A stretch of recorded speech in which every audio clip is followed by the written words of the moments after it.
এসে বা পুলিশ এসে যদি গন্ডগোলটা করতো তাহলে আমরা ভাবতাম যে এখানে একটা গন্ডগোল রয়েছে। একবারও গেল না ওই মানুষগুলোর কাছে। এখানে রেপ হয়, এখানে রাহাজানি হয়, ওখানে কেস করতে গেলে বলে এটা চর।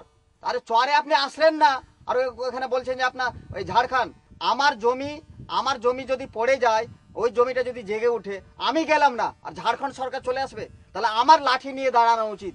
আমার বাড়িটা কেউ যদি দখল করে নিতে আসে, আমি তাহলে চুপচাপ ছেড়ে দেবো? মানুষ যেগুলো বলেছে লিখিতভাবে এবং ভার্বালি, তার উপর আমাদের যে বিভিন্ন নোট এবং রেকর্ড সেগুলো সহ টু ডিস্ট্রিক্ট ম্যাজিস্ট্রেট আমরা পাঠিয়েছি। আশা করা যায় যে গভর্নমেন্ট লেভেল থেকে এটা ডিসিশন হবে। সরকারি বয়ান অনুযায়ী বারংবার ঘুরে ফিরে যে প্রশ্নটা উঠে আসছে তা হলো চর এলাকায় ঝাড়খণ্ডের অনুপ্রবেশ। কিন্তু একটি রাজ্যের প্রশাসনিক ভূখণ্ড অপর একটি রাজ্য জবরদখল করে কিসের ভিত্তিতে? নদীর গতিপথ বদলের সাথে সাথে কি সীমানাও বদলে যায়?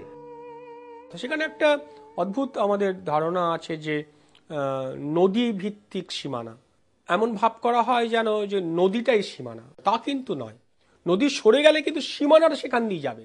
প্রত্যেকটা রাজ্যের টেরিটরি তাদের সীমারেখা একেবারে নির্দিষ্টকরণ করে দেওয়া আছে, সেখানে কোনো গন্ডগোলের জায়গা নেই। সংবিধানের প্রথম তফসিলে আর শিডিউলের 14 ধারায় সংবিধানের একটা স্পষ্ট নির্দেশ আছে যে একটি রাজ্যের বা একটি রাজ্যের সাথে অন্য রাজ্যের সীমানা বা আমাদের যে আন্তর্জাতিক সীমানা, এটা নদীর গতিপথ বদলের সাথে বদলাবে না।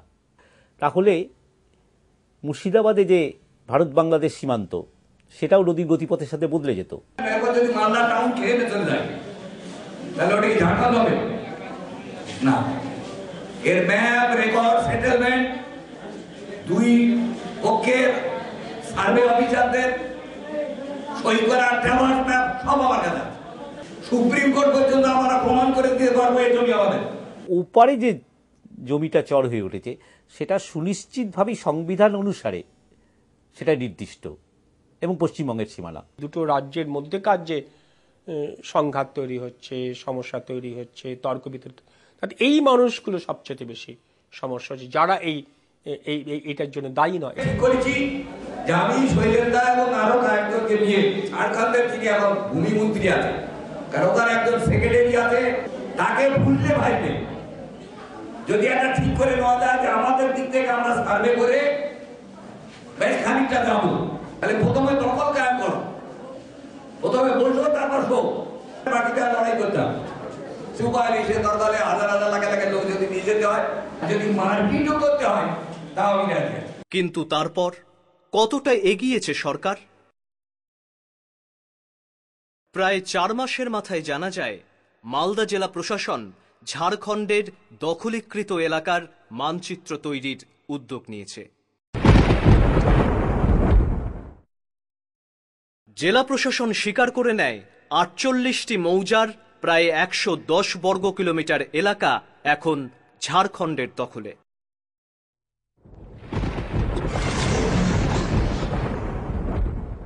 চর সমস্যা নিষ্পত্তির লক্ষ্যে সাহেবগঞ্জ জেলা প্রশাসন মালদা জেলা শাসককে আলোচনায় বসার আমন্ত্রণ জানান, কিন্তু আপত্তি তোলেন খোদ ভূমি রাজস্ব মন্ত্রী।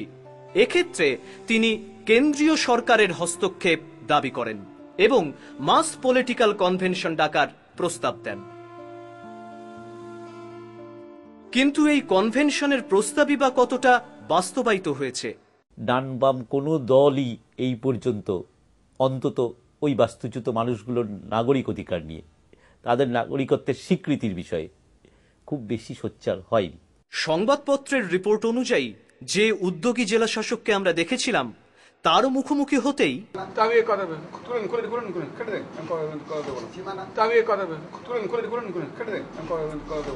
আমরা শুধু জানতে চেয়েছিলাম মানুষগুলো কি এবার নাগরিকত্ব ফিরে পাবে?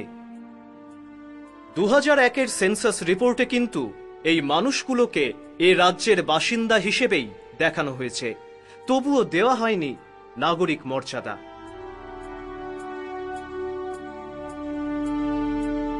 সুপ্রিম কোর্টের এমনিতে আমাদের রায় আছে, আমাদের দেশে কোনো মানুষকেই বিলো ডিগনিটি ব্যবহার করা যাবে না। এটা যদি মানবাধিকারের বেসিক ধারণা হয়